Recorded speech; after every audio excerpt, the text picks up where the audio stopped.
الحمد لله رب العالمين والصلاة والسلام على رسولنا الأمين نبي محمد صلى الله عليه وعلى آله وسلم وعلى آله وصحبه الطيبين أما بعد. Alors nous sommes arrivés dans la partie sur la croyance, sur un chapitre qui devrait nous faire très très peur et qui devrait être un énorme rappel pour nous tous. N'est-il pas le chapitre de la tentation de la tombe, la torture de la tombe? Car dans notre tombe, on sera soit torturé d'un châtiment sans précédent, soit on en récoltera des délices et des saveurs sans précédentes.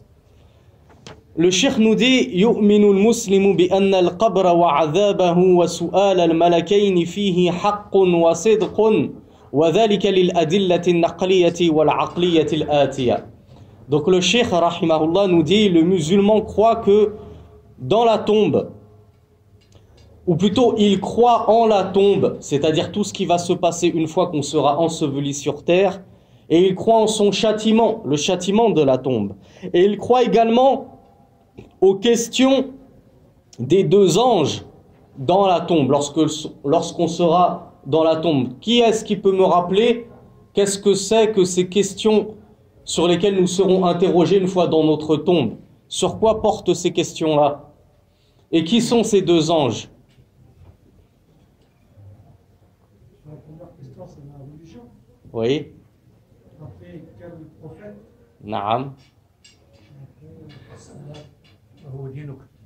Il l'a dit. Ad-din al-Rasoul, c'est quoi la troisième question? Naam. Et c'est qui ces deux? Et je traduis en français, Inch'Allah. Wa man haoula, man huma hadhani al-malakani? Naam. وقد ورد في حديث أخرجه الإمام الترمذي رضي الله عنه ورحمه الله أنهما أسودان أزرقان. أما الحديث الذي روي فيه أنهما أو لهما أنبات تصل إلى الأرض إلى آخر ذلك من أوصاف، فهل هذا الحديث تكلم فيه ولعل الأرجح أنه لم يثبت فنكتفي بما ثبت في السنة. Donc on a demandé quelles étaient ces questions sur lesquelles nous allons tous être interrogés dans notre tombe. Personne n'échappera à ces trois questions-là, posées par deux anges. Les trois questions, ce sont: qui est ton Seigneur? Quelle est ta religion? Et quel est ton prophète? Et ces deux anges-là, nous avions expliqué que dans la Sunna, il a été rapporté que leur nom est Al-Munkar wa Al-Nakir. Dans le hadith de At-Tirmidhi, on le trouve bit-ta'rif. Muqaddamun bit-ta'rif, yani bi-alif wal-lam lit-ta'rif. Al-Nakir wa Al-Munkar. وقد وجدنا بدون التعريف هذين الاسمين ولا سيما عند الإمام أحمد. سئل الإمام أحمد أتقول بنكير ومنكر؟ فقال نعم. يعني أيثبت عندك هذا الحديث؟ فقال نعم يثبت.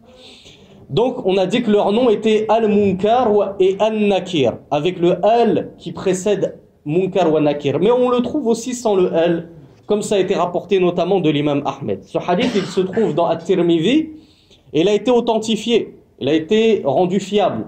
Et on trouve d'autres hadiths qui rapportent encore plus de précision. Et dans ce hadith de Tirmidhi, on trouve que Al-Nakir wa Munkar, ce sont deux anges qui sont noirs-bleus. Alors, est-ce que ça veut dire qu'ils ont un peu de noir et un peu de bleu un peu partout? Ou alors, est-ce que ça veut dire que c'est un noir qui tend, un bleu qui tend vers le noir, c'est-à-dire un bleu marine très foncé? Allahu a'lam.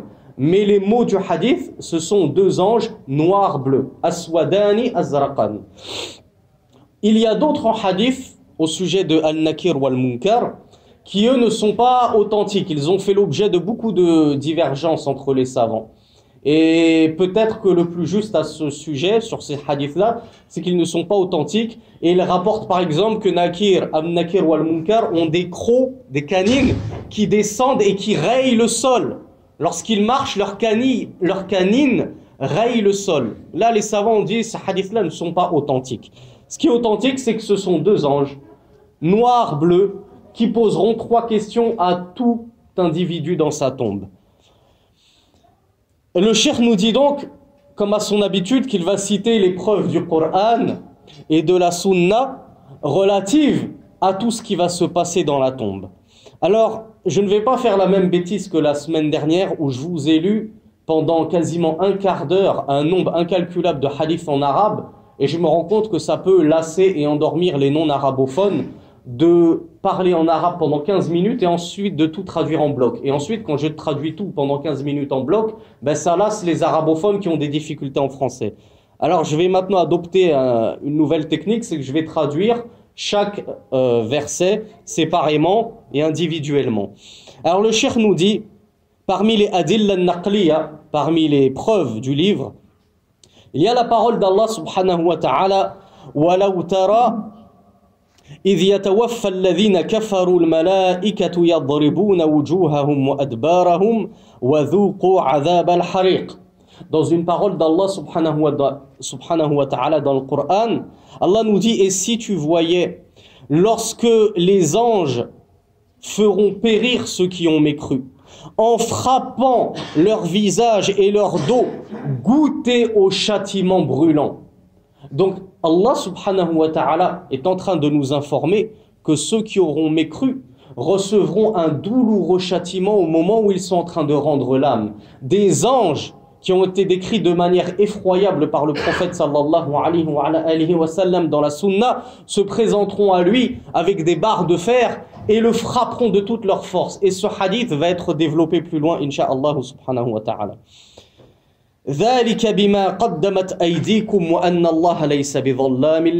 Ceci en vertu de ce que vous avez acquis, ô vous les infidèles. Et Allah certes n'est pas injuste envers les gens. Mais si vous êtes punis, c'est parce que vous avez désobéi toute votre vie à Allah subhanahu wa ta'ala. Et quelle est la plus inique et la plus injuste des désobéissances? C'est de renier Allah subhanahu wa ta'ala et de mécroire en lui, ou bien de lui associer qui que ce soit. Dans un autre verset, Allah subhanahu wa ta'ala nous dit وَلَوْ تَرَى إِذِ الظَّالِمُونَ فِي غَمَرَاتِ الْمَوْتِ وَالْمَلَائِكَةُ بَاسِطُوا أَيْدِيهِمْ أَخْرِجُوا أَنفُسَكُمْ الْيَوْمَ تُجْزَوْنَ عَذَابَ الْهُونِ بِمَا كُنْتُمْ تَقُولُونَ عَلَى اللَّهِ غَيْرَ الْحَقِّ وَكُنْتُمْ عَنْ آيَاتِهِ تَسْتَكْبِرُونَ وَلَقَدْ جِئْتُمُونَا فُرَادَى كَمَا خَلَقْنَاكُمْ أَوَّلَ مَرَّةٍ وَتَرَكْتُمْ مَا خَوَّلْنَاكُمْ وَرَاءَ ظُهُورِكُمْ وَمَا نَرَى مَعَكُمْ شُفَعَاءَكُمُ الَّذِينَ زَعَمْتُمْ أنهم فيكم شركاء لقد تقطع بينكم وضل عنكم ما كنتم تزعمون. ما معنى ولقد جئتمونا فرادا كما خلقناكم أول مرة؟ ما معنى كما خلقناكم أول مرة؟ وشرحناه في الأسبوع الماضي.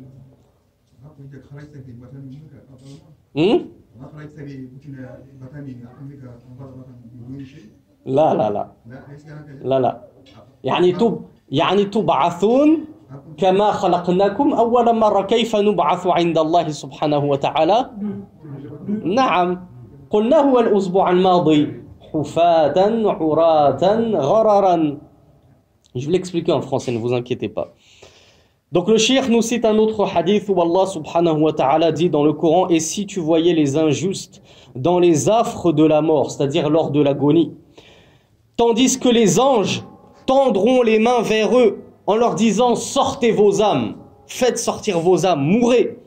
Ce jour-là, vous serez rétribués du châtiment ignominieux en vertu de ce que vous aviez dit sur Allah et qui est contraire à la vérité, lorsque vous aviez prétendu soit que Allah n'existait pas, soit que Allah était incapable de faire ceci et cela, soit que Allah était avare et radin, soit que vous avez attribué à Allah des enfants, soit que vous avez dit que les anges étaient les filles d'Allah, etc., etc.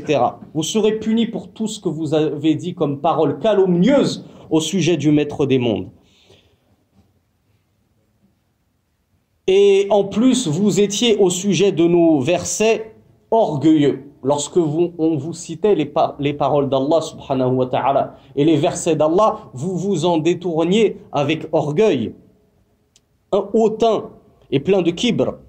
Et certes, vous êtes maintenant venus à nous individuellement, séparément. Chacun comparaîtra devant Allah subhanahu wa ta'ala séparément. On ne sera pas réunis avec nos femmes, avec nos enfants. Il n'y aura pas papa et maman pour nous protéger. Chacun pour sa peau, comme on l'a dit la semaine dernière. Et certes, vous vous présenterez devant nous de la manière dont nous vous avons créé la première fois. Qu'est-ce que ça veut dire, vous vous présenterez devant nous de la manière ou selon ce que nous vous avons créé la toute première fois? Qu'est-ce que ça veut dire selon de la façon dont nous vous avons créé la toute première fois? On l'a expliqué la semaine dernière. Voilà. On a dit qu'on comparaîtra tous devant Allah subhanahu wa ta'ala au jour dernier, nu-pieds, nus de la tête aux pieds d'ailleurs, et incirconcis. On retrouvera notre prépuce, on ne sera plus circoncis. Et vous avez laissé derrière vous tout ce que nous vous avions donné, tout l'argent que tu as amassé dans cette vie d'ici-bas, tu ne le retrouveras pas devant Allah subhanahu wa ta'ala. Et il ne te servira plus à rien. Il sera volatilisé en fumée. Et nous ne voyons pas avec vous les associés dont vous aviez prétendu qu'ils étaient nos intermédiaires, des intermédiaires entre vous et Allah. Où sont-ils donc? On leur demandera. Où sont-ils ces associés? Toutes ces idoles que vous aviez pris comme intermédiaires et intercesseurs entre vous et Allah subhanahu wa ta'ala. Nous ne les voyons pas. Pourquoi? Parce que tout ça n'était que du vent. Tout ça n'était que chimère. Tout ça n'était que fantasme. Tout ça n'a jamais existé. C'était des idoles, comme on l'a dit, tu'badu bil batil. C'était des idoles qui étaient certes adorées, mais adorées vainement, car elles n'avaient nul pouvoir ni nulle utilité à ceux qui les invoquaient. Et certes, le lien entre vous et ces associés, entre vous et ces idoles, entre vous et ceux que vous avez pris comme divinité entre Allah, en dehors d'Allah subhanahu wa ta'ala, et certes, le lien entre vous a été rompu, et s'est égaré tout ce que vous prétendiez être des divinités. Tout ceci s'est égaré, on ne le voit plus, ça s'est volatilisé dans le néant. Dans un autre verset, Allah subhanahu wa ta'ala dit سَنُعَذِّبُهُمْ مَرَّتَيْنِ ثُمَّ يُرَدُّونَ إِلَى عَذَابٍ عَظِيمٍ. Nous allons les châtier 2 fois, un double châtiment les attend. Puis vous retournerez au châtiment le plus ignominieux, c'est-à-dire l'enfer, la géhenne. Donc ça prouve quoi? Ça prouve qu'avant même d'être punis en enfer, les mécréants, les infidèles, goûteront au châtiment de la tombe. Et même à 2 reprises. C'est quoi ces 2 reprises? Le matin et le soir.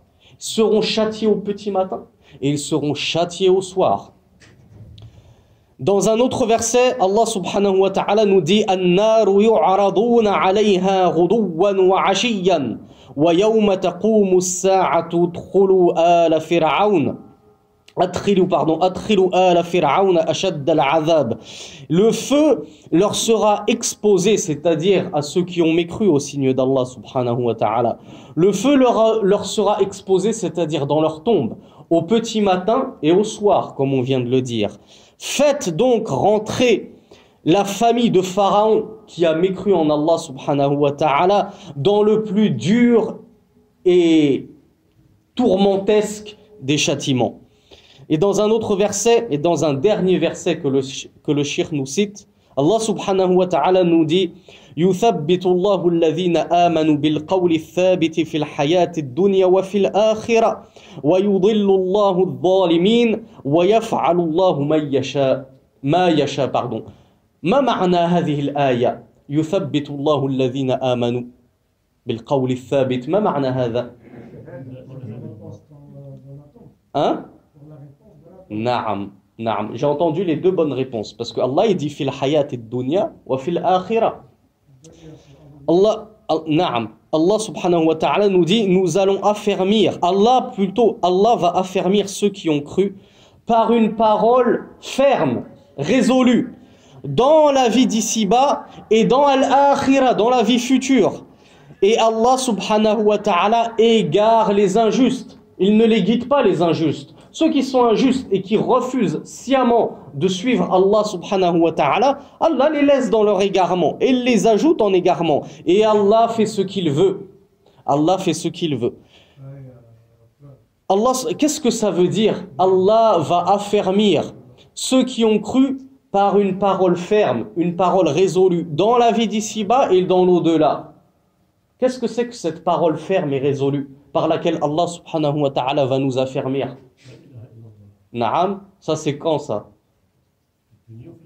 Oui, et il y a une autre parole aussi par laquelle on va être affermi par Allah subhanahu wa ta'ala qui concerne al-akhira, ou plus précisément qui concerne al-barzakh, l'entre-deux-mondes. Su'alul qabr, l'interrogatoire de la tombe. Et on va le voir dans les hadiths. Donc Allah subhanahu wa ta'ala nous a fermis, nous les musulmans, nous les croyants, par la parole La ilaha illallah. Il n'y a d'autre Dieu si ce n'est Allah. Celui qui la récite, il se tranquillise. Celui qui la médite, celui qui la comprend, tel que nous l'avons expliqué dans les tout premiers cours, qu'est-ce que ça sous-entend? Il mène une vie paisible. Pourquoi? Parce qu'il sait que tout ce qui lui arrive dans la vie, c'est la décision d'Allah subhanahu wa ta'ala. Alors il est pleinement soumis. Parce qu'il sait que tout ce qu'Allah va lui faire dans sa vie, c'est du bien pour lui. Même s'il croit que c'est un mal, en réalité c'est un bien. Et on l'a déjà expliqué. Et Inch'Allah, si on a du temps, on va revenir dessus. Ça, c'est l'affermissement.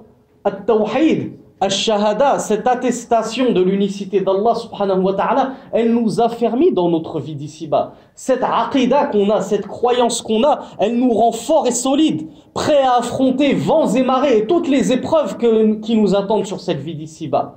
Alors que les non-musulmans, ils n'ont personne pour eux. Lorsque leur viennent les épreuves, ils sont là. Qu'est-ce que j'ai fait au bon Dieu pour mériter ça? Mais Aslan, tu ne crois même pas au bon Dieu. Ou ils disent tout simplement, qu'est-ce que j'ai fait pour mériter ça? Ils se demandent pourquoi ça leur est tombé dessus. Mais forcément que vous êtes dans les tourments, forcément que vous êtes dans les ténèbres, puisque vous n'avez personne qui vous guide. Vous ne croyez pas en Dieu, vous ne croyez en rien du tout. Alors Allah vous laisse dans les ténèbres.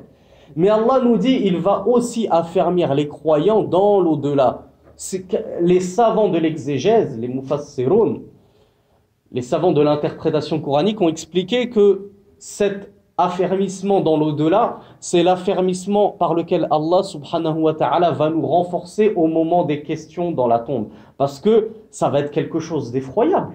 Lorsque l'on va quitter cette vie d'ici-bas et qu'on va découvrir tout ce qu'on étudiait à la mosquée, les deux anges vont venir, tatati, tatata, on va voir le paradis, l'enfer, toutes ces choses-là, c'est quelque chose d'épouvantable. Déjà que pour certains d'entre vous qui ont vu des djinns au bled, par exemple, des démons au bled, ils ont été pris d'épouvante. Imaginez-vous un petit peu notre effroi, notre épouvante, lorsqu'on va voir l'outre-monde ou l'au-delà. C'est quelque chose d'effroyable. Quand on va voir deux anges venir se présenter devant nous pour nous interroger, ça va être un moment où ceux qui n'ont pas cru, eux, vont être tétanisés. Ils vont trembler de partout, ils ne sauront même pas quoi répondre. Ces deux anges vont leur dire, qui est ton Dieu? Qui est ton Seigneur? Ils vont dire, ils ne seront incapables de répondre. Donc ça va être un moment de grande angoisse. Mais nous les croyants, nous les musulmans, qui seront, incha'Allah, morts sur kalimatut tawhid, la parole la ilaha illallah, à ce moment-là, nous serons sereins. Nous serons tranquillisés. Pourquoi pas par nous-mêmes? C'est Allah qui va nous tranquilliser. C'est Allah qui va nous accorder la sérénité. Et on répondra facilement à ces questions-là. Qui est ton Seigneur? Mon Seigneur, c'est Allah. Je ne vais pas bégayer. Pourquoi? Parce que toute ma vie, j'ai attesté que mon Seigneur était Allah. Pourquoi au dernier moment, devant les deux anges, je bégayerai? Non.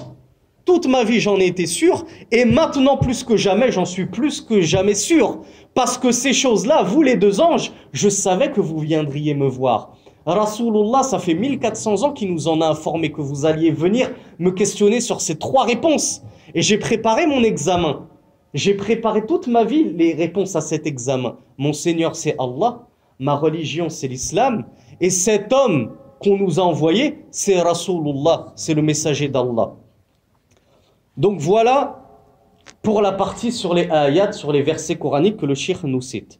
Ensuite, le cheikh va nous apporter les preuves de la sunna concernant l'outre-monde, l'au-delà, et qui plus est, ce qu'il va se passer dans la tombe.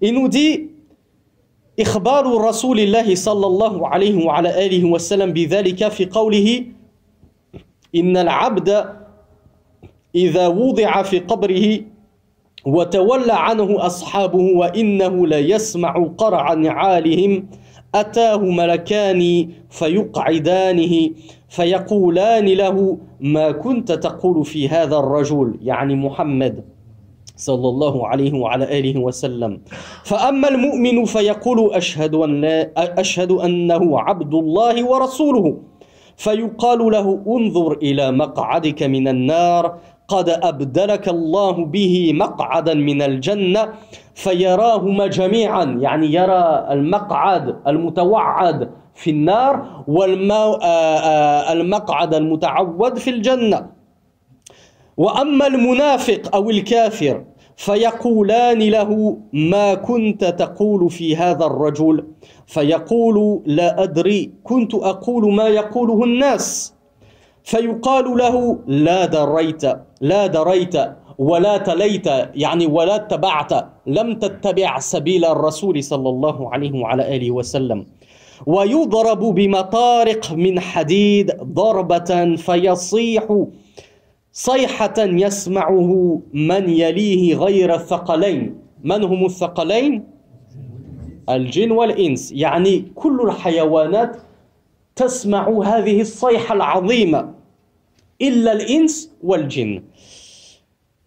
Fin du hadith qui a été rapporté par les... ça n'a pas été précisé. Rasulullah sallallahu alayhi wa sallam a dit certes le serviteur d'Allah subhanahu wa ta'ala lorsqu'il est placé dans sa tombe et que ses compagnons s'en vont, ils ont assisté à l'enterrement, ensuite il le laisse seul, il entend les pas de ses compagnons s'en aller, il entend les pas, les bruits de leurs semelles, de leurs chaussures s'en aller. Alors juste entre parenthèses, les savants ont beaucoup divergé sur la question est-ce que les morts entendent? Et ce n'est pas une question anodine, parce que comme on l'a déjà expliqué, malheureusement, il y a un certain nombre de personnes qui s'imaginent que les morts entendent tout.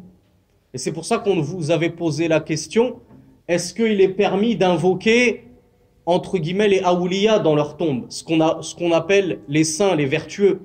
Et alhamdoulilah, c'était lors de l'imtihan, lors de l'examen qu'on avait fait un mercredi, tout le monde avait répondu juste, sauf une personne qui malheureusement m'avait dit oui, ils entendent et donc peut-être qu'ils peuvent intercéder auprès d'Allah subhanahu wa ta'ala.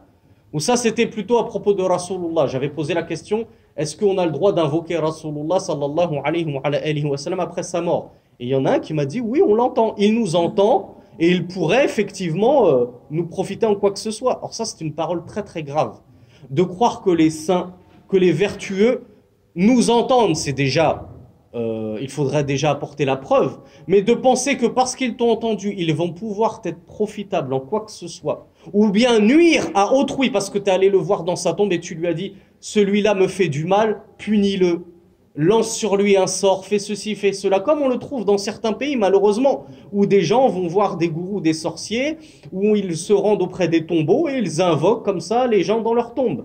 Et ils croient que ces gens-là peuvent leur nuire ou leur causer un quelconque bénéfice. Ça, c'est très très grave. Et ce n'est ni plus ni moins que le shirk, le polythéisme dans lequel étaient tombés les Qurayshites, le peuple de Mohammed sallallahu alayhi wa sallam, qui se mettaient à invoquer des intermédiaires entre eux et Allah, en pensant que ces intermédiaires pourront leur profiter en quoi que ce soit, ou leur nuire en quoi que ce soit.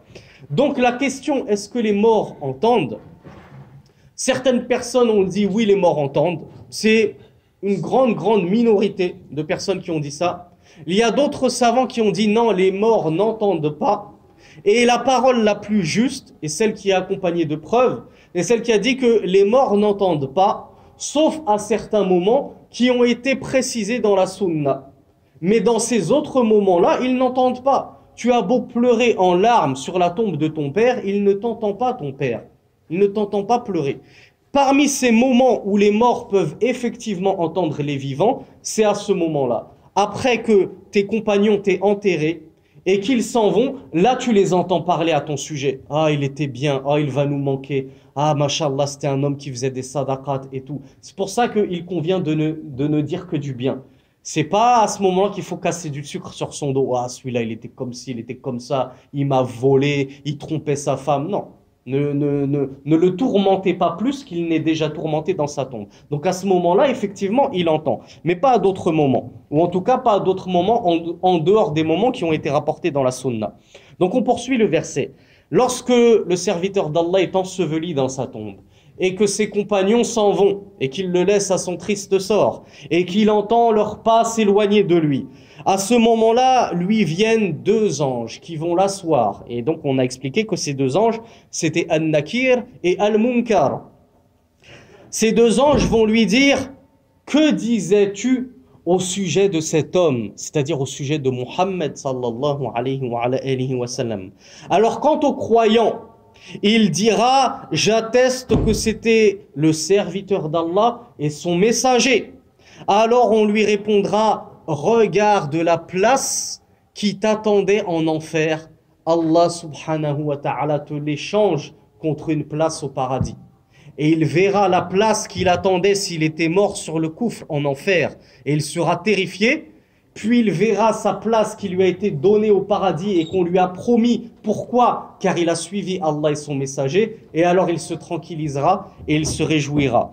Quant à l'hypocrite, celui qui a prétendu être musulman, celui qui vient balancer son imam au RG en disant l'imam il a dit ceci, il a dit cela dans ses cours et ses khutbahs et qui fait semblant de prier avec nous alors qu'en fait il n'y a rien dans son cœur. Ou bien le mécréant, celui qui au moins il a le courage d'affirmer sa mécréance et qu'il ne se cache pas derrière une prétendue surface islamique. Eh bien celui-là, les anges lui diront, quel est donc cet homme qu'on vous a envoyé, c'est-à-dire Muhammad sallallahu alayhi wa sallam. Alors il dira, je ne sais pas, j'ai dit ce que les gens ont dit. Et qu'est-ce que les non-musulmans disent au sujet de Muhammad? À son époque déjà, de quoi l'a-t-on traité? De magicien, de poète, d'affabulateur, et maintenant c'est encore pire. Je n'ose même pas vous répéter ce que les non-musulmans disent au sujet de Muhammad sallallahu alayhi wa sallam. Et entre parenthèses, dans un hadith prophétique, sahih, véritable, Rasulullah sallallahu alayhi wa sallam avait dit à ses compagnons, n'avez-vous pas vu comment Allah subhanahu wa ta'ala me protège de leurs invectives, me protège de leurs railleries, me protège des sobriquets qu'ils me lancent, c'est-à-dire la façon dont ils se moquaient du messager d'Allah. Comment est-ce qu'ils appelaient le prophète Muhammad sallallahu alayhi wa sallam, les infidèles de son époque, pour se moquer de lui? Est-ce que déjà vous savez ce que ça veut dire Muhammad? Ceux qui ont grandi au bled, c'est évident pour eux. Ça veut dire celui qui est très élogé. Muhammad, celui qui est plein de louanges. Donc c'est quelque chose de beau, de noble. Mais comment l'appelaient les infidèles de son époque? Tout le contraire. Mahoumid. Il ne disait pas Muhammad, il disait Mahoumid. Il n'a pas été élogé. C'était tout le contraire de la signification de son nom. Et il se moquait de lui comme ça, il l'appelait Mahoumid. Comment l'appellent les infidèles de nos jours? Et depuis des décennies et des décennies, ou des siècles et des siècles. Mahomet. Vous avez jamais lu Mahomet quand ils traduisent Muhammad, au lieu d'écrire Muhammad, ou bien Muhammad avec un E à l'extrême limite, eux ils écrivent Mahomet. M-A-H-O-M-E-T. C'est même pas du turc, parce qu'en turc c'est Mehmet. Là c'est Mahomet. Pourquoi? Parce qu'ils ont voulu l'appeler comme l'ont appelé les infidèles de l'époque. Mahoumid, ils l'ont pris, ils l'ont francisé Mahomet. Il n'a pas été élogé pour se moquer de Rasulullah sallallahu alayhi wa sallam. Et quand ils disent Mahomet, c'est un imposteur, Mahomet, c'est un pédophile, Mahomet, c'était un guerrier sanguinaire, etc. Est-ce qu'ils sont en train d'insulter notre Rasoul, notre prophète? Qu'Allah, ils n'insultent pas notre prophète. Pourquoi? Parce que nous n'avons aucun prophète qui s'appelle Mahomet, Mahoumid. On ne sait pas de qui vous parlez. Vous pouvez blatérer toute la journée et vociférer tout ce que vous voulez vociférer sur Mahomet ou Mahoumid. Tafaddalou. Faites-vous plaisir. Nous, notre prophète, on n'a pas de prophète qui s'appelle Mahomet ou Mahomed. Alors ainsi, Allah subhanahu wa ta'ala protège l'honneur de notre messager d'Allah sallallahu alayhi wa sallam, de son vivant parmi les polythéistes lorsqu'il le traitait de Mahomed alors qu'il est Muhammad, et il le protège encore, il sacralise son honneur et sa dignité 1400 ans après, en forçant les non-musulmans et les infidèles qui se moquent de lui à l'appeler et à critiquer Mahomet au lieu de critiquer Muhammad sallallahu alayhi wa sallam, qui est le digne d'éloge, le très loué. Donc, le kafir, le mécréant ou le munafiq, on va lui demander: que disais-tu au sujet de cet homme qui vous a été envoyé, c'est-à-dire Muhammad? Il dira: je ne sais pas, j'ai répété ce que les gens disaient. Alors il lui sera répondu: tu n'as pas su qui il était, et tu n'as pas suivi les musulmans, et tu n'as pas suivi Allah subhanahu wa ta'ala et ton Seigneur. Alors ils le frapperont avec des barres de fer d'un coup qui le fera hurler d'un hurlement que tous entendront, toute l'humanité l'entendra, sauf les djinns et les hommes.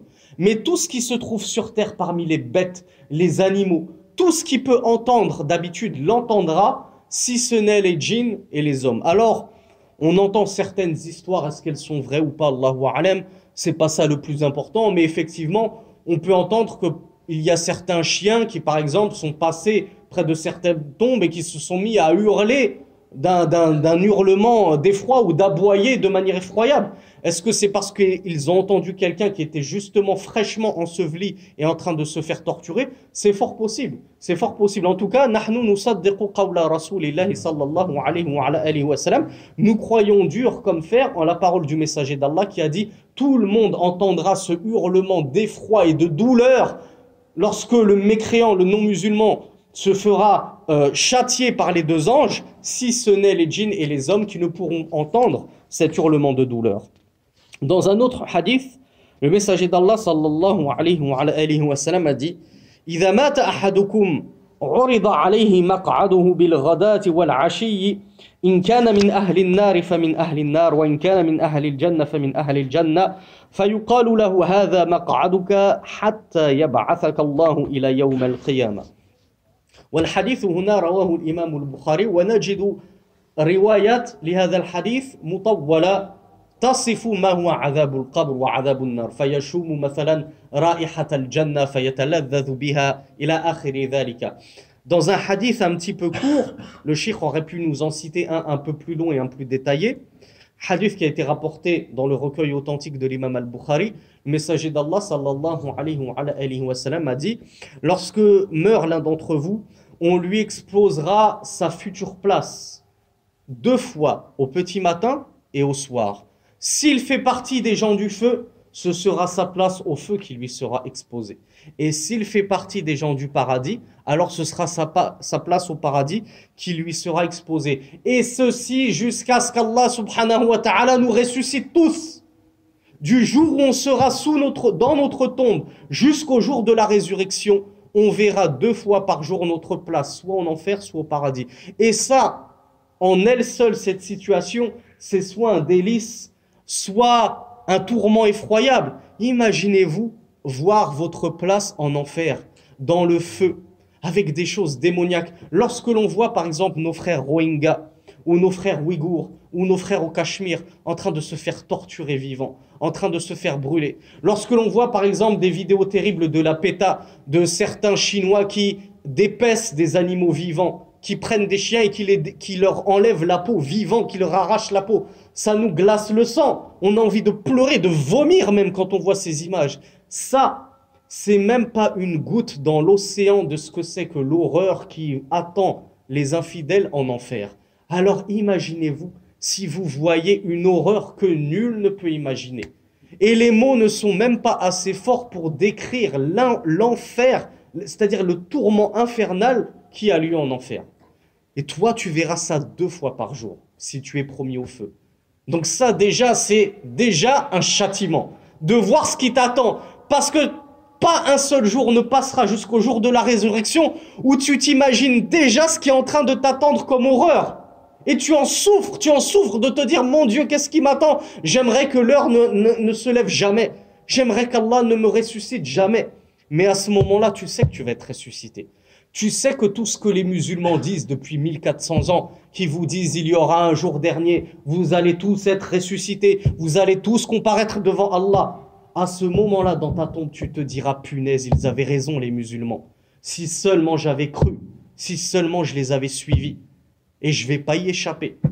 Et à contrario, celui qui va être promis au paradis, il verra ce que nul, comme l'a dit le prophète Mohammed sallallahu alayhi wa sallam, ce que nul œil n'a jamais vu, ce que nul odorat n'a jamais senti, ce que nulle bouche n'a jamais dégusté de délices, ce que nulle imagination humaine n'a pu imaginer. Le paradis, c'est au-delà des plus belles choses que vous pourriez vous imaginer. Vous allez voir toutes les compagnes belles et fraîches qui vous attendent au paradis. Vous allez voir ces plats délicieux qui vous ont tant fait envie dans cette dunya, mais vous n'avez pas les moyens de vous les offrir. Vous aurez tellement mieux. Et ça, 2 fois par jour, au petit matin et au soir, vous allez voir tout ce qui vous a été promis. Et vous n'aurez qu'une hâte, c'est que l'heure se lève. Contrairement aux infidèles qui n'auront qu'une hâte, c'est que l'heure n'arrive jamais. Vous n'aurez qu'une hâte, c'est de ressusciter pour comparaître devant Allah, pour avoir tout ça. Tout ce qu'Allah subhanahu wa ta'ala vous a promis. Et ça déjà, c'est un délice. D'ailleurs, dans certains hadiths un peu plus longs, Rasulullah nous dira, vous sentirez des effluves délicieux, des odeurs délicieuses du paradis. Et si vous prenez du plaisir à sentir un peu de musk, que vous vous mettez le Jumu'ah sur la main, et vous êtes content de trouver votre frère ou votre femme qui sent bon le vendredi, imaginez-vous un petit peu l'odeur des jardins des délices qui vous attend au paradis, subhanahu wa ta'ala. Dans un autre hadith, Rasulullah nous a dit, ou plutôt, il faisait une dua que je vous enjoins à apprendre par cœur, et qu'il est bon de lire à la fin de la prière, juste à la fin du tashahhud. C'est la dua qu'on a lue sur le mimbar à la fin de la khutbah. Rasulullah sallallahu alayhi wa alihi wa sallam كان يقول في دعائه للتشهد اللهم إني أعوذ بك من عذاب القبر وأعوذ بك من عذاب النار ومن فتنة المحيا والممات ومن فتنة المسيح الدجال. Donc Rasulullah sallallahu alayhi wa alihi wa sallam avait coutume de réciter à la fin de son tashahhud une dua qui a été rapportée par l'imam al-Bukhari, donc elle est authentique, et qui disait « Wallah, je cherche refuge auprès de toi contre le châtiment de la tombe ». Donc Rasulullah lui-même demandait à ce qu'Allah le protège du châtiment de la tombe, tellement il est horrible. Tellement il est horrible. Le meilleur des hommes qui ait jamais été créé demandait à Allah de le protéger du châtiment de la tombe. Alors nous, ne sommes-nous pas plus besogneux que le prophète sallallahu alayhi wa sallam? Ne sommes-nous pas plus dans la nécessité de demander à ce qu'Allah nous prémunisse de ce châtiment terrible? Nous qui sommes de pauvres pécheurs, de pauvres ignorants, on devrait tous réciter cette dua à la fin de notre prière, à la fin du tashahhud, juste avant de faire le salam. On dit Wallah, le Rasulullah disait Wallah, préserve-moi, épargne-moi du châtiment de la tombe. Wallah, épargne-moi le feu de l'enfer. Oh Allah, épargne-moi des tentations de la vie et de la mort. Mahya al-mahya wal-mamat, fitnat al-mahya wal-mamat. Et épargne-moi de la tentation du Dajjal, du Messie imposteur. Si Rasulullah sallallahu alayhi wa sallam a demandé à Allah qu'il le protège du mal du Messie imposteur, du Dajjal, alors que dire de nous? On devrait redoubler de ces doigts-là et de ces invocations-là. Et enfin, dans un dernier hadith que le cheikh nous cite, قال النبي صلى الله عليه وعلى آله وسلم وقد تلينا هذا الحديث مرارا حينما مر بقبرين فقال إنهما لا يعذبان وما يعذبان في كبير ثم استدرك فقال بلى إنهما يعذبان في كبير أما أحدهما فكان يمشي بالنميمة وأما الآخر فكان لا يستنزه من البول. درسنا ذلك في درس الوضوء أو في درس المياه أو قضاء الحاجة. Donc dans un dernier hadith, le prophète sallallahu alayhi wa sallam a dit, hadith authentique rapporté par l'imam al-Bukhari, il était passé entre deux tombes et il a dit, quant à ces deux occupants de ces deux tombes, ils sont en train de se faire châtier pour quelque chose de bénin, quelque chose qui n'est pas trop grave. Après, elle a dit non, non. Il s'est repris, il a dit si, au contraire. C'est quelque chose de très grave. Ouvrez grand vos oreilles, même si on a déjà évoqué ce hadith lorsqu'on avait étudié le chapitre dans le fiqh où on fait ses besoins et comment on se purifie de ses besoins. Il a dit, quant au premier, il faisait un namima. Il marchait de personne en personne avec la médisance. Ah, tu sais pas ce que celui-là, il a dit dans ton dos. Et après, il va voir le deuxième. Tu sais pas ce que celui-là, il a dit sur toi, pour désunir les cœurs des gens et semer la corruption entre les gens et la turpitude entre les gens. C'est extrêmement grave, la namima.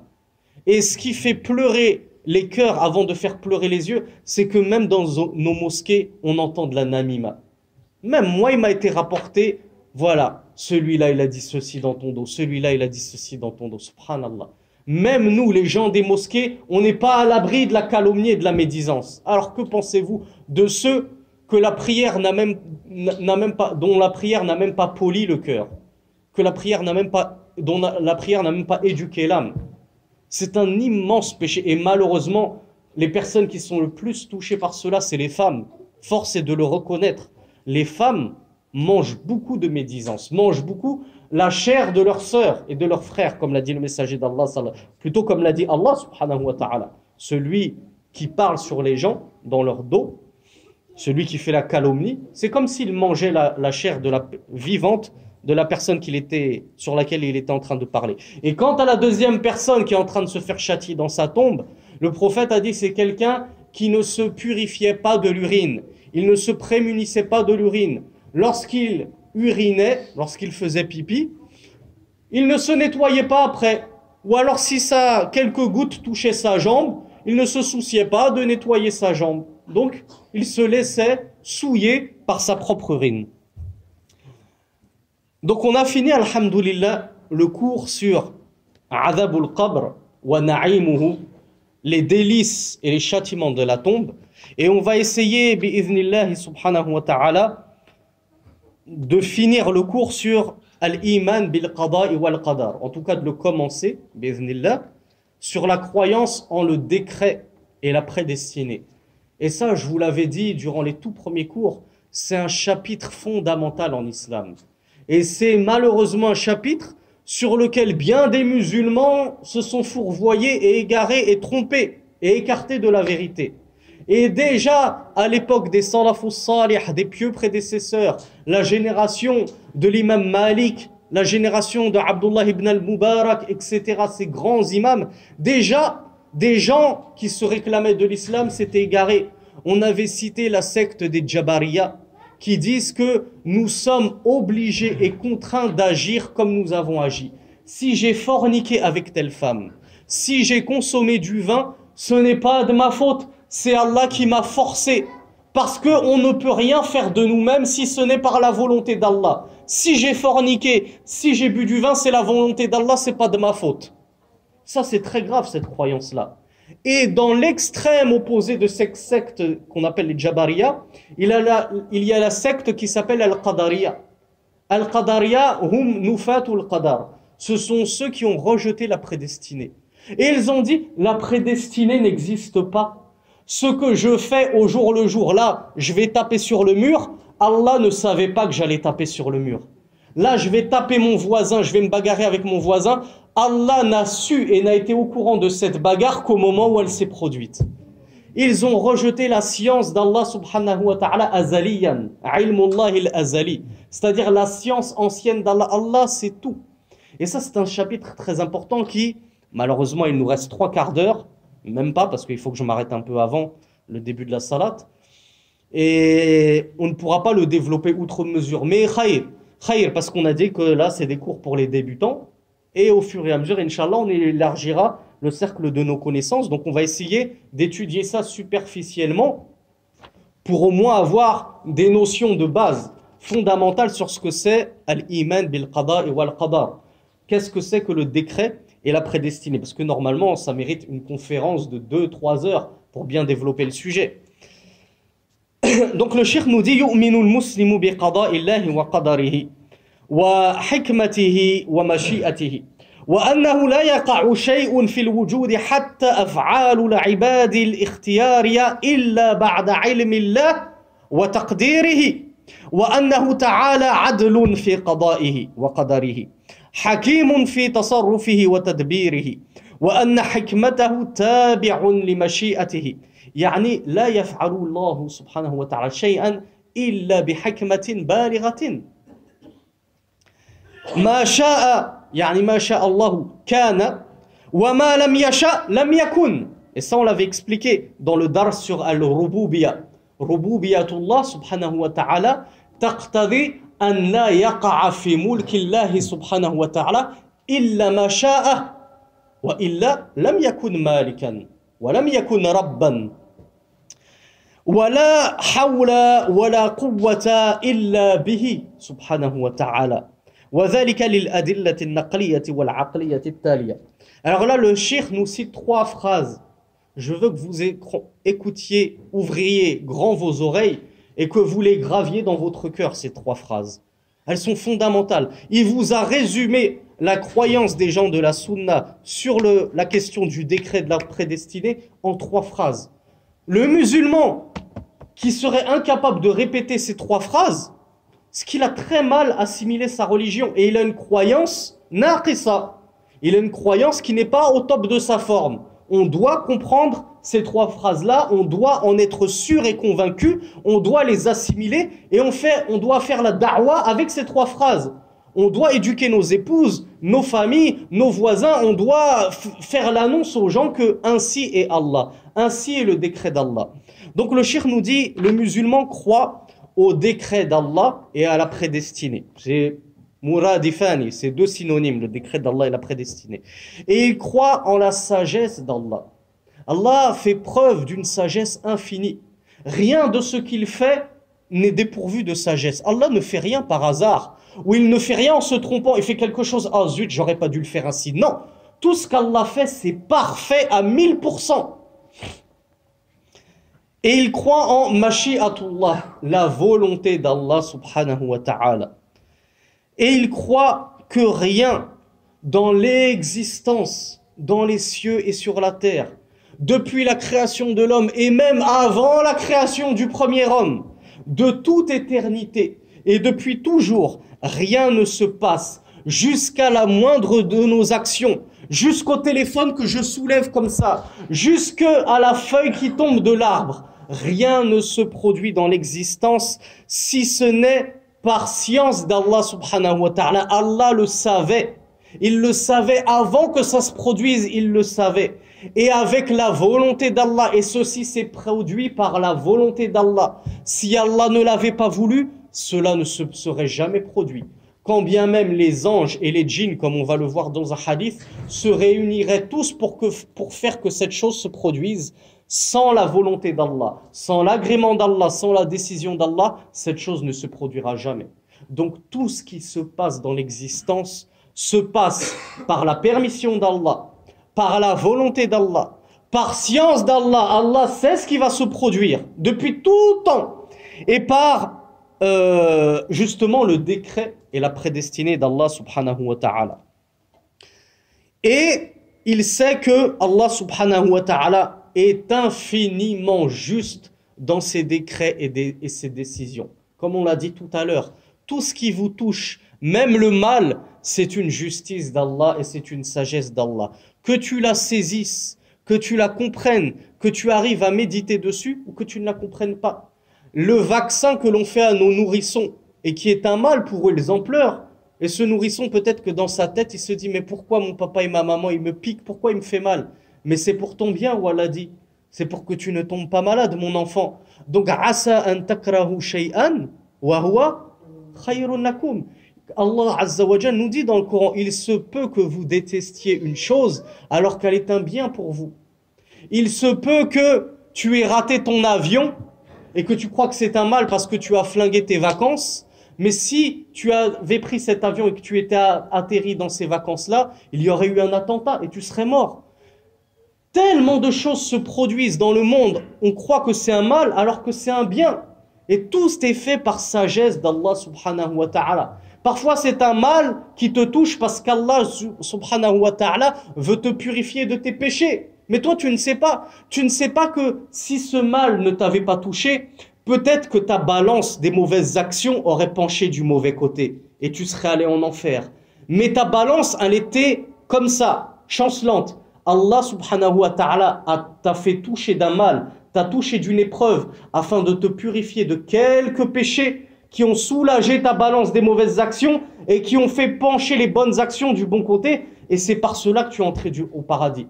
Et toi, tu es en train d'insulter Allah. Tu es en train d'insulter le temps. Ouais, il s'est passé ceci, quelle journée pourrie. J'ai eu un accident, j'ai crevé mon pneu, je me suis fait virer de mon boulot, ceci et cela. Tu crois que c'est un mal, alors que c'est peut-être par ce mal que tu es rentré au paradis par la grâce d'Allah subhanahu wa ta'ala. On l'a déjà récité à moult reprises ce hadith. Pas un mal, pas une angoisse, pas un mal, pas une affliction, jusqu'à l'épine qui te pique le pied, ne touche le musulman sans qu'Allah subhanahu wa ta'ala ne lui efface pour cela des sayyi'at, des mauvaises actions. Et c'est pour ça que Rasulullah sallallahu alayhi wa sallam, dans un autre hadith, il a dit Ajaban bi amri al-mu'min. Yani amruhu kulluhu khayr. L'affaire du croyant est étonnante. Tout ce qui lui arrive dans la vie, c'est du khayr. C'est un bien pour lui. Si Allah subhanahu wa ta'ala lui offre quelque chose d'agréable, lui prodigue du bien dans sa vie, alors normalement, comment agit le mu'min lorsque Allah lui donne du bien? Hein? Yashkur. Wala in shakartum la azidannakum. Si vous êtes reconnaissant envers moi pour le bien que je vous offre, qu'est-ce qu'il a dit Allah? Je vous augmenterai, je vais vous rajouter. Allah, il te donne comme ça ton rizq. Quelqu'un vient, il te fait une sadaqa de 1000 euros, c'est pour toi, je sais que tu as perdu ton travail, tu es dans la difficulté, tiens 1000 euros. C'est déjà une nouvelle extraordinaire. Et toi, tu vas remercier Allah, merci Allah subhanahu wa ta'ala pour ce rizq. Je sais que ça vient de toi, je sais que c'est toi qui m'as envoyé cette personne. Allah va te augmenter encore, il va te rajouter une deuxième personne qui va te refaire une sadaqa, ou il va t'augmenter d'une autre façon. Si vous êtes reconnaissant envers Allah, Allah va t'augmenter. Donc Allah, quand il te fait du bien, toi le croyant, tu gagnes sur tous les plans. Tu gagnes parce que tu as eu du bien, et comme tu crois en Allah et que tu es reconnaissant, Allah va te rajouter du bien. C'est le jackpot, on est d'accord. Et si Allah, là on poursuit le hadith de Rasulullah, et si le musulman reçoit entre guillemets un mal, qu'il croit être un mal, alors qu'est-ce qu'il fait? Hein? Yasbir. J'espère que c'est ce vers quoi on va essayer de cheminer tous ensemble. Lorsqu'un mal nous touche, c'est pas un asubullah, c'est pas on insulte Allah, on insulte le décret. Ouais, qu'est-ce qui m'est arrivé? Comment ça, qu'est-ce qui t'est arrivé? Innama jara bika aw fi hayatik ma sha Allah.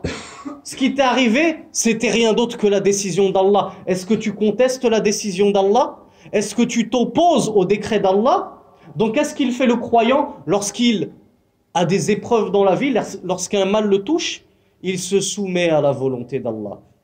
Qaddarallah wa ma sha'a fa'ala. C'est Allah qui me l'a prédestiné.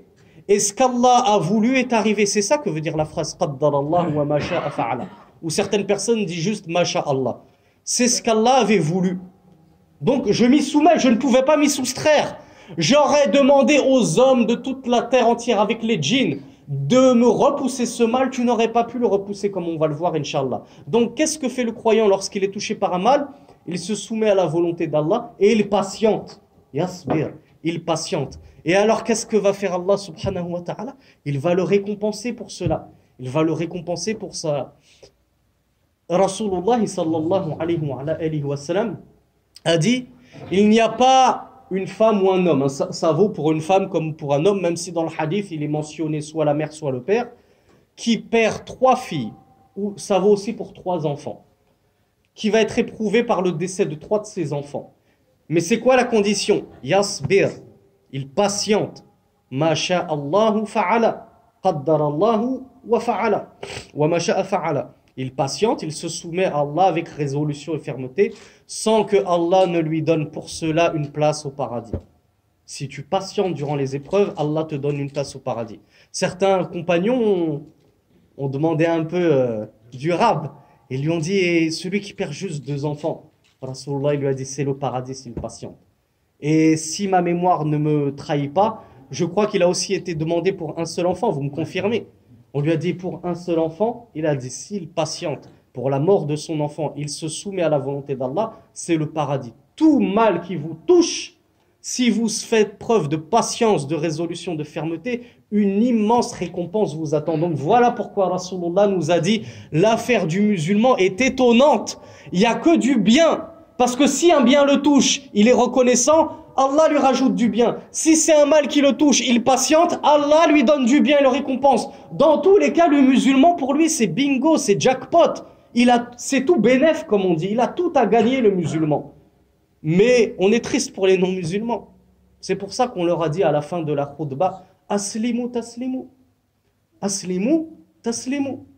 Soumettez-vous à Allah, vous vivrez une vie paisible. Parce que nous, avec notre croyance en Allah subhanahu wa ta'ala, avec tout ce qu'on étudie, on vit une mène paisible. On mène une vie paisible. Lorsque des épreuves nous touchent, on sait que c'est la volonté d'Allah, on ne s'en attriste pas. Et les plus pieux parmi nous vont aller même jusqu'à remercier Allah. Merci Allah de m'avoir touché par cette épreuve. Parce que je sais que tu vas me récompenser min haythu la ahtasib. D'une façon que je m'imagine même pas. Mais ça, c'est le degré des awliyaullah. J'espère qu'on l'atteindra tous un jour. Donc, le cheikh nous dit, tout se produit dans l'existence avec une justice et une équité infinie de la part d'Allah et une sagesse. Que tu comprennes cette sagesse ou bien qu'elle t'échappe. Mais c'est pas parce que la sagesse t'a échappé dans le décret, la prédestinée qu'Allah avait écrit pour toi 50 000 ans avant de créer les cieux et la terre, que ça veut dire qu'il n'y avait pas de sagesse et de justice dans cet acte. Et la justice d'Allah va de pair avec sa volonté. Tout ce qu'Allah veut, il le fait avec justice. Il le veut avec justice et équité. Allah n'est pas injuste. Comme on l'a vu dans un verset précédent, وَمَا اللَّهُ بِظَلَّامٍ لِلْعَبِيدِ. Et Allah, certes, n'est pas injuste envers ses serviteurs. Mais parfois, si un mal te touche, c'est justement parce qu'Allah est juste, parce que toi, tu as fait du mal à autrui. Alors Allah va secourir autrui et va lui rendre le mal que tu lui as fait en t'infligeant du mal. Tu as violé une femme musulmane, ne t'étonne pas si Allah te punit après. Et si toi, tu vas te brûler la main ou quelque chose comme ça, ce sera par justice d'Allah, ce ne sera pas par injustice. C'est la justice d'Allah, subhanahu wa ta'ala. Et ensuite, le cheikh nous dit, tout ce qu'Allah a voulu se produira forcément. Tout ce qu'Allah a décidé qu'il se produise, cela se produira. Que les hommes et les djinns s'associent pour que ça ne se produise pas ou non, ça se produira si telle est la volonté d'Allah subhanahu wa ta'ala. Après, il y a une subtilité là-dessus, ce qu'on appelle al-mashiyatu al-kawniya ou al-mashiyatu al-shar'iyya. Mais là, c'est pour les cours qui seront plus avancés, Inch'Allah. J'ai pas du tout envie de vous perdre. Et le cheikh nous dit, wala hawla wala quwwata illa billah. Le musulman qui récite cette parole en la méditant, il va avoir une vie tranquille, une vie paisible. Il va être heureux dans la vie. Parce que tout ce qui le touchera, il dira La hawla wa la quwwata illa billah. Il n'y a. Ça veut dire quoi cette phrase en français? La hawla wa la quwwata illa billah. Personne ne sait ce que ça veut dire en français. Il faut l'apprendre. Il faut savoir ce que ça veut dire. Bon, les arabophones savent ce que ça veut dire. Mais les non-arabophones doivent savoir ce que ça veut dire la hawla wa la quwwata illa billah s'ils veulent vivre une vie paisible. Il n'y a de force et de puissance qu'en Allah subhanahu wa ta'ala. C'est-à-dire que nous, en réalité, nous n'avons aucune force. Nous n'avons aucune puissance. Nous ne pouvons rien faire par nous-mêmes si ce n'est par la permission d'Allah et sa volonté et la force qu'il nous donne. Je ne peux même pas soulever le livre de ma propre force si ce n'était Allah qui m'avait donné la force de le faire. Mais si Allah voulait me priver de cette force et me rendre impotent, handicapé, ben je ne pourrais pas soulever le livre. Donc, nous n'avons pas réellement de force. La petite force très faible que nous avons, c'est Allah qui nous la donne, cette force. Donc, il n'y a réellement de force, de pouvoir, de puissance, si ce n'est auprès d'Allah subhanahu wa ta'ala. Celui qui a compris ça, il se tranquillise pour tout. Il sait que le mal qu'on lui a fait, un grand costaud baraqué dans la rue, il te casse la figure, il tape ta femme, tu sais que c'est Allah qui lui a donné la force de faire ceci. Si Allah avait voulu te protéger, il l'aurait fait, il t'aurait protégé. Si Allah a voulu que ça se passe, c'est parce qu'il l'a voulu. C'est parce qu'il y a une sagesse. C'est parce qu'il y a un bien derrière. Peut-être que Allah, si tu fais preuve de patience, si tu te soumets à la volonté, t'effacera beaucoup de sayyat qui finalement changeront, comme on l'a vu, ta place en enfer contre une place au paradis. Donc quand il t'arrive des choses comme ça, la hawla wa la quwwata illa billah, c'est Allah qui a donné la force à cette personne de me nuire. Si ce n'était Allah, il n'aurait jamais pu me nuire. Il n'aurait même pas pu lever la main sur moi. Vous voyez, des choses toutes banales au quotidien, ça touche à la aqidah, ça touche à la croyance du musulman. Celui qui n'étudie pas sa religion, celui qui dit on n'a pas besoin de cours de aqidah, on n'a pas besoin de cours de croyance. Oui, on a compris que la ilaha illallah, mais en fait non.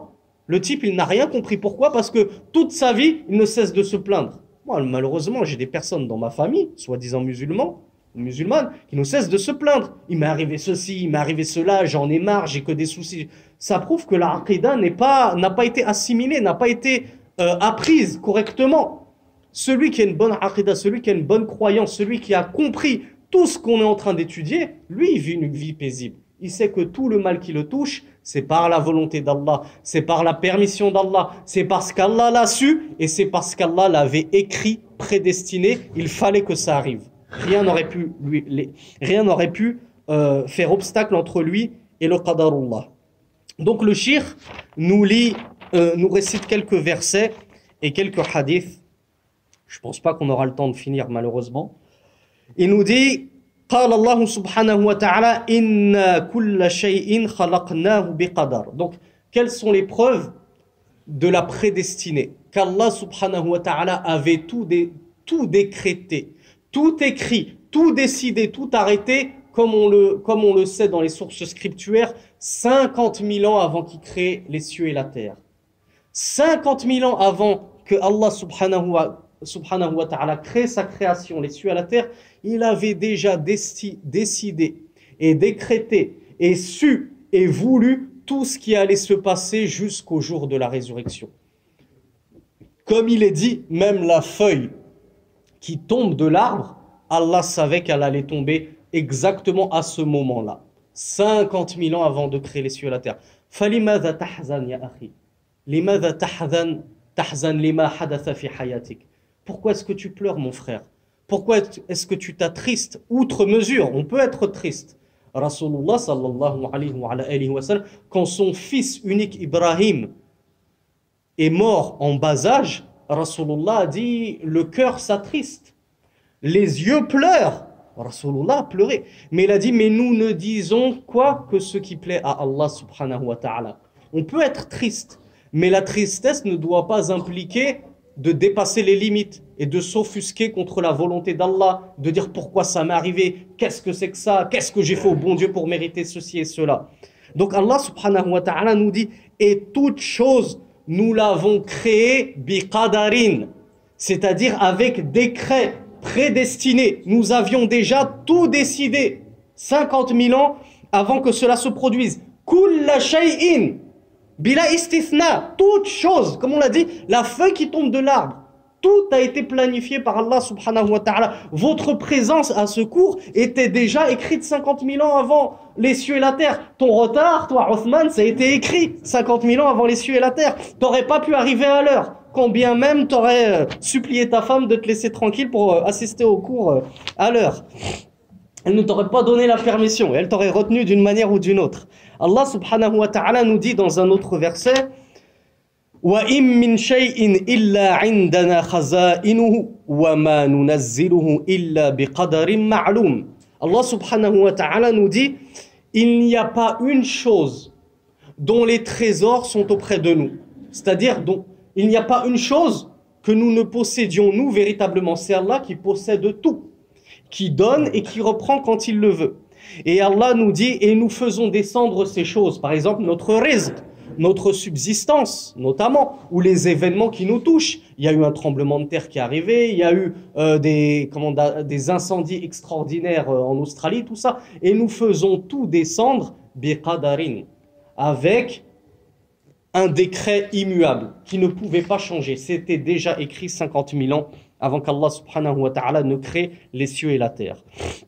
Dans un autre verset, Allah subhanahu wa ta'ala nous dit ما أصاب من مصيبة في الأرض ولا في أنفسكم إلا في كتاب من قبل أن نبرأها إن ذلك على الله يسير. ما معنى من قبل أن نبرأها؟ ما معنى نبرأها؟ ها؟ Non. نعم. نبرأها يعني نخلقها نوجدها. Allah subhanahu wa ta'ala nous dit rien, il n'y a pas une musiba, une catastrophe, une épreuve qui vous touche sur la terre ou dans vos propres personnes, une maladie, un décès, quelque chose qui va te toucher, t'affecter, ou tout ce qui arrive sur la terre, rien ne touche, rien ne se produit sur la terre ou dans votre propre personne sans que cela n'ait été consigné, scrupuleusement écrit, retranscrit dans un livre. C'est quoi ce livre? Non. Dans le Coran, il y a tout écrit? Hein? Naam, la tablette bien gardée, qu'on appelle en arabe Al-Lawh al-Mahfouz. La tablette qui est auprès d'Allah subhanahu wa ta'ala, il a tout consigné. Le retard de Uthman, tout est consigné. Je m'acharne sur lui, comme ça il viendra à l'heure la prochaine fois. Et Allah nous dit, nous avons tout consigné avant de créer cette chose. Cette chose qui s'est produite et que nous avions consigné dans Al-Lawh al-Mahfouz, la tablette bien gardée, ça a déjà été créé, ça a déjà été écrit avant que nous faisions que cette chose se produise. Et cette chose, si elle s'est produite, c'est par la permission d'Allah subhanahu wa ta'ala, parce qu'il l'avait déjà écrit. Il l'avait voulu, il l'avait su et il l'a permis. Et ensuite, il l'a créé au moment voulu. Et il l'a fait se produire au moment voulu. Et ceci d'ailleurs est facile pour Allah subhanahu wa ta'ala. Allah nous dit, le fait d'avoir tout décidé à l'avance, de savoir tout ce qui va se passer dans le futur à l'avance, jusqu'à la fin du monde, jusqu'à la fin des temps, cela est facile pour Allah subhanahu wa ta'ala. Allah est capable de tout, Allah sait tout, c'est Allah, c'est Ar-Rab, c'est Al-Ilahu Al-Wahid, c'est le Seigneur, c'est facile pour lui. Même si ça peut vous paraître compliqué, pour Allah c'est d'une simplicité sans nom. Allah subhanahu wa ta'ala nous dit aussi Ma asaba min musibatin illa bi'idhnillah. Rien n'arrive, rien ne se produit si ce n'est par la permission d'Allah. Donc quand quelque chose m'arrive, ma sha'Allah, la hawla wa la quwwata illa billah. C'était la volonté d'Allah. Il n'y a de force et de puissance qu'en Allah subhanahu wa ta'ala. Dans un autre verset, Allah subhanahu wa ta'ala nous dit Wa kulla insanin alzamnahu ta'irahu fi unuqi.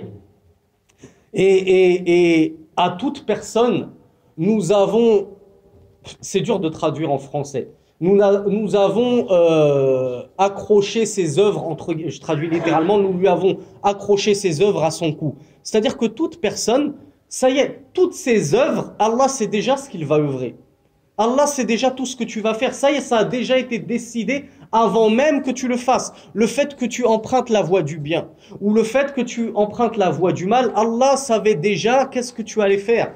Il sait déjà, avant même d'avoir créé Adam, le premier des hommes, Allah savait si toi, mon frère, si toi, ma sœur, tu ferais partie des gens du paradis ou des gens du feu.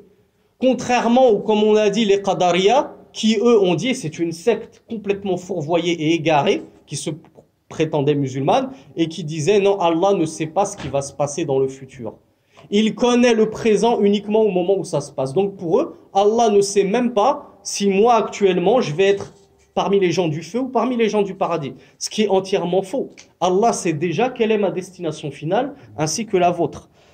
Dans un autre verset, Allah subhanahu wa ta'ala nous dit قُلْ لَنْ يُصِيبَنَا إِلَّا مَا كَتَبَ اللَّهُ لَنَا هُوَ مَوْلَانَا وَعَلَى اللَّهِ فَلْيَتَوَكَّلِ الْمُؤْمِنُونَ. Dit, rien ne vous touchera ou rien ne nous touchera si ce n'est ce qu'Allah subhanahu wa ta'ala nous a écrit, nous a prédestiné et a décidé pour nous. C'est notre Seigneur, wa maulana, c'est notre maître. Et envers Allah doivent se reposer les serviteurs. Natawakkalu ala Allah, c'est-à-dire on place notre confiance et nos espoirs en Allah subhanahu wa ta'ala. On ne place pas nos espoirs dans des horoscopes. 1er janvier, je lis tout ce qui va m'arriver l'année 2020 et je vais placer tous mes espoirs parce que Madame Soleil a dit que j'allais me marier, que j'allais faire un voyage. Non, tous mes espoirs, toute ma confiance, je ne la place qu'en Allah subhanahu wa ta'ala. Dans un autre verset, Allah azza wa jal nous dit وعنده مفاتح الغيب لا يعلمها إلا الله. On en revient aux horoscopes, n'est-ce pas, et aux devins et tout ça.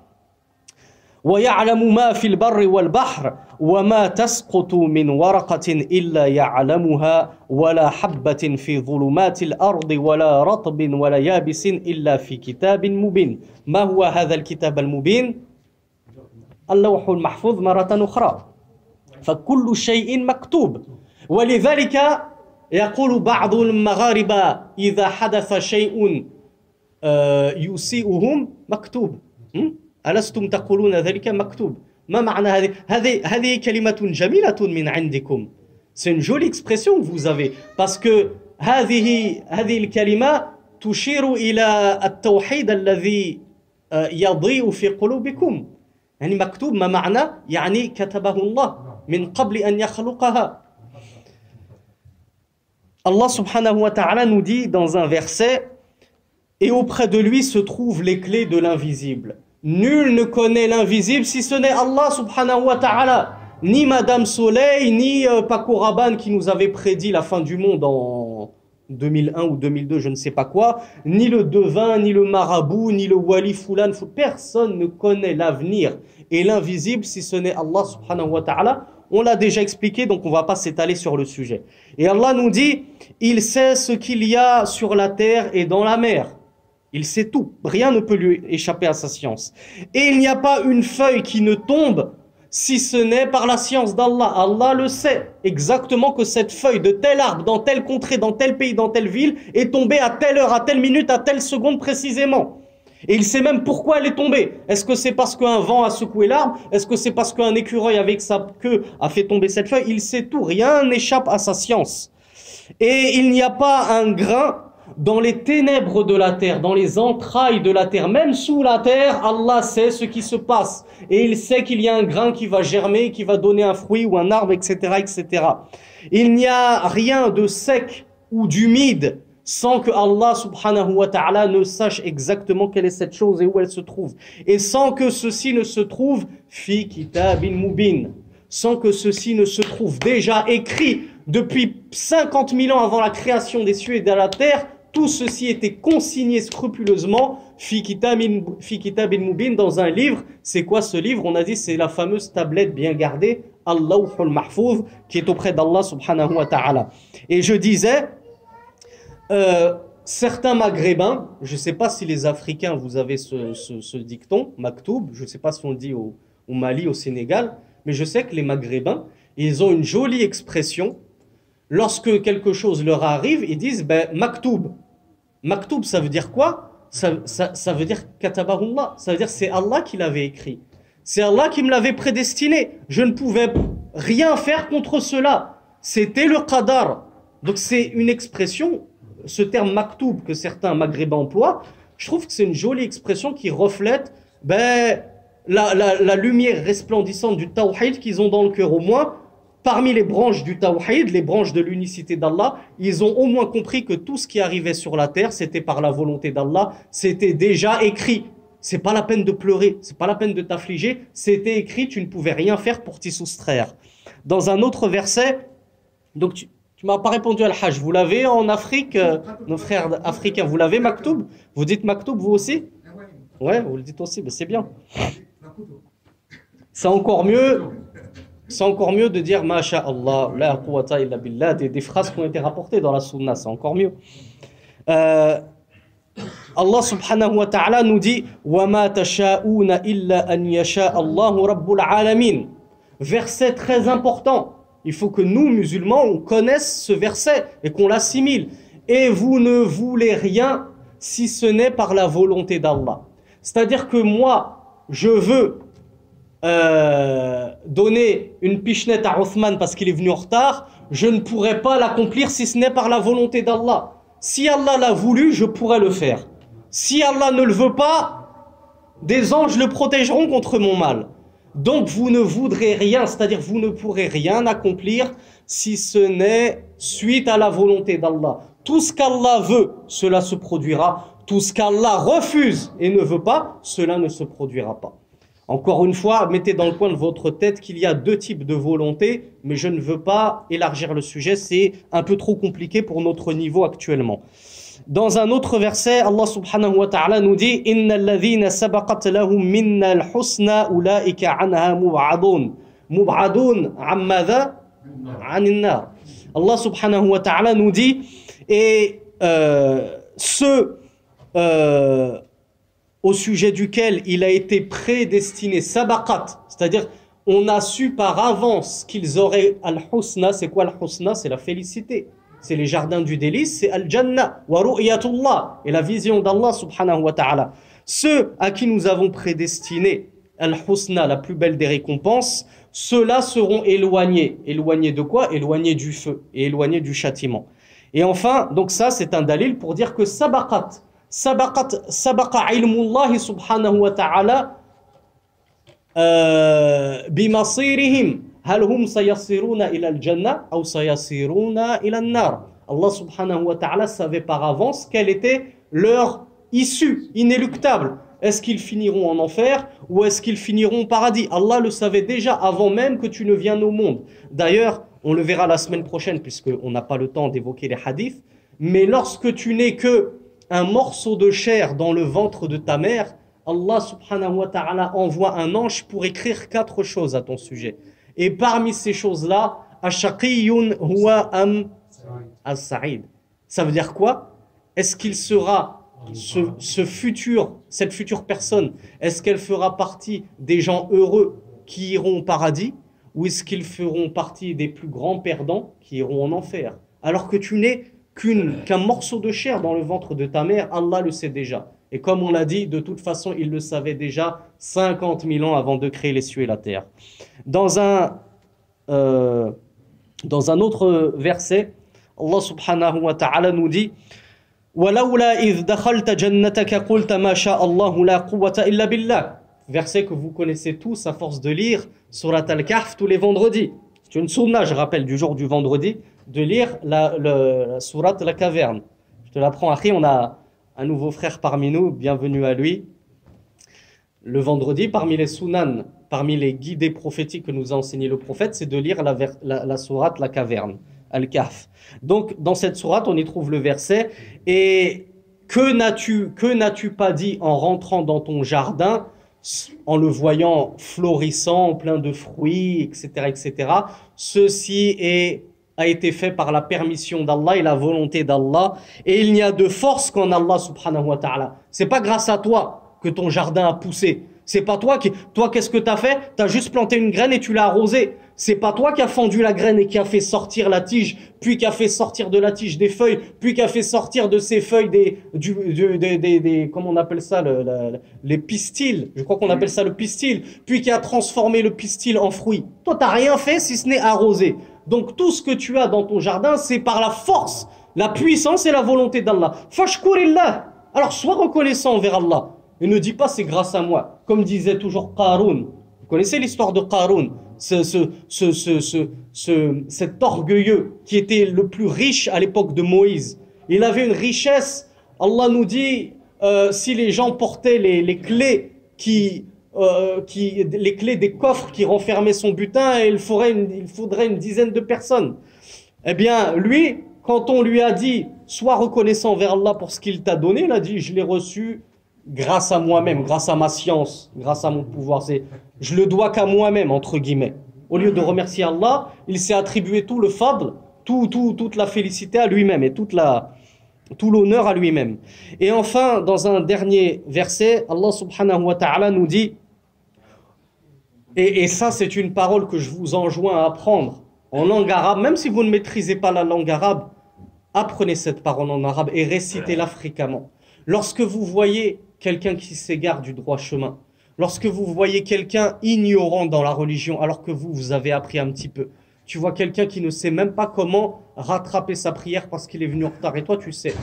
Dites cette parole qu'Allah subhanahu wa ta'ala nous dit وَمَا كُنَّا لِنَهْتَدِيَ لَوْلَا أَنْ هَدَانَ اللَّهُ. Et nous n'aurions jamais pu être guidés, c'est-à-dire à ce droit chemin qu'est l'islam et le suivi de la sunna, si ce n'est parce qu'Allah nous y a guidés. Nous n'aurions jamais pu embrasser l'islam si ce n'était par la grâce d'Allah subhanahu wa ta'ala.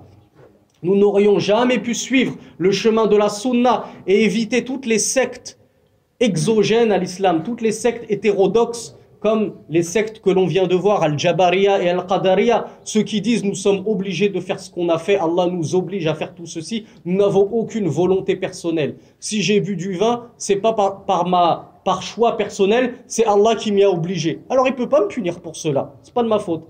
De la même façon que la secte dit, Allah ne savait même pas que j'allais boire du vin. Il l'a découvert au moment même où j'ai bu. Alhamdulillah, qui nous a permis d'être sur la religion du juste milieu, sur le minhaj, la voie du juste milieu, al-wasatiyya, en dehors des égarés qui ont emprunté un chemin complètement loufoque, complètement farfelu et qui pensent sur Allah des choses extravagantes et exubérantes.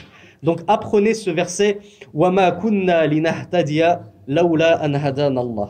Alors, alhamdulillah, on a fini les versets. Ensuite, on évoquera, Inch'Allah, dans le cours prochain, les ahadiths, les paroles du prophète relatifs au qadar ou al-qada. Je voulais juste ouvrir une parenthèse, notamment pour les non-arabophones.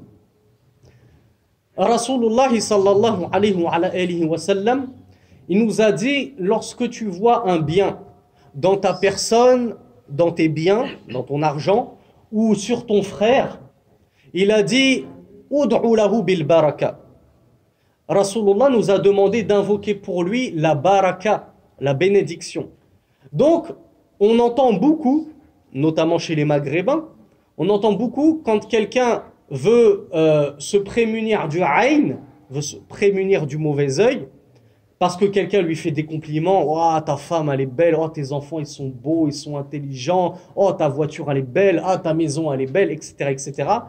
Il lui dit Qul mashallah, qul mashallah, qul mashallah. C'est là que je veux en venir. Quelle est la véritable sunna à ce sujet lorsqu'on veut se prémunir du ayn, de l'œil? Car Rasulullah il a dit fa innal ayna haqq. Car le mauvais œil est certes une vérité. Oui, c'est vrai, ça existe le mauvais œil.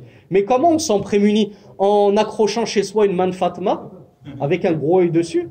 On est tous d'accord que c'est du shirk, ça. C'est du polythéisme pur et dur. Et que celui qui ne le savait pas et qui trouve ça chez lui, ou dans la maison de ses parents, ou de son frère et de sa sœur, qu'il le brise en 1000 morceaux et qu'il lui fasse la da'wa. Et qu'il lui explique que c'est du shirk. Tu es associé à Allah. Parce que tu crois que c'est une main tordue, une main gauche en plus, je crois, avec un œil au milieu qui va te protéger. Il protège de rien du tout. Au contraire, ce shirk-là, ce polythéisme, il va ramener tous les shayatines chez toi. Mais celui qui protège, c'est qui? C'est Allah subhanahu wa ta'ala. Et comment tu te protèges de ce ayn, de ce mauvais œil? Rasulullah, il nous a dit Ud'u lahu bil baraka. Ou bien Ud'u li nafsik bil baraka. Tu veux protéger quelqu'un du mauvais œil, tu invoques pour lui bil baraka, tu invoques pour lui la bénédiction. Comment? En disant Barakallahu alayk. C'est ça qu'il convient de faire. Quand tu vois quelqu'un qui a une belle maison, une belle voiture, de beaux enfants, la sunna, c'est pas de dire Mashallah, c'est de dire Barakallahu alayk. Et, ou bien tu dis Tabarakallahu alayk, ou bien Allahumma barik fi. Hein? Oui. Allahumma barik fi, toutes ces expressions, tu invoques bil baraka. Et en plus, cette formule masha'Allah, elle a été travestie par beaucoup de frères qui ne maîtrisent pas suffisamment la langue arabe, et surtout les non-arabophones, les convertis, moi-même le premier à l'époque, on dit mashallah. Mashallah, vous savez ce que ça veut dire, mashallah? Bah toi, parce que t'es arabo. Pour toi, c'est évident, tu vois, les frères du bled, c'est pas pour dénigrer, les frères qui ont grandi dans les pays arabophones, pour eux, c'est évident que mashallah, c'est une parole très grave. Le sens est complètement fourvoyé. Mashallah, ça veut dire quoi? Masha, yamshi, il marche. Toi, tu veux invoquer pour ton frère, tu dis Allah a marché. Quel rapport avec Allah a marché? Qui t'a dit qu'Allah a marché? C'est grave ce que tu dis. Donc toi, tu crois faire du bien, alors qu'en fait, tu es en train de prononcer une parole odieuse. Donc on ne dit pas mashallah, comme ça, sans moudoud. La langue arabe est composée de moudoud. Elle est composée de voyelles courtes et de voyelles longues. Donc on dit ma, avec une voyelle longue, ma, ce que, sha'a, c'est pas sha, c'est sha'a. Sha'a, yasha'u. Ma, sha'a, Allah.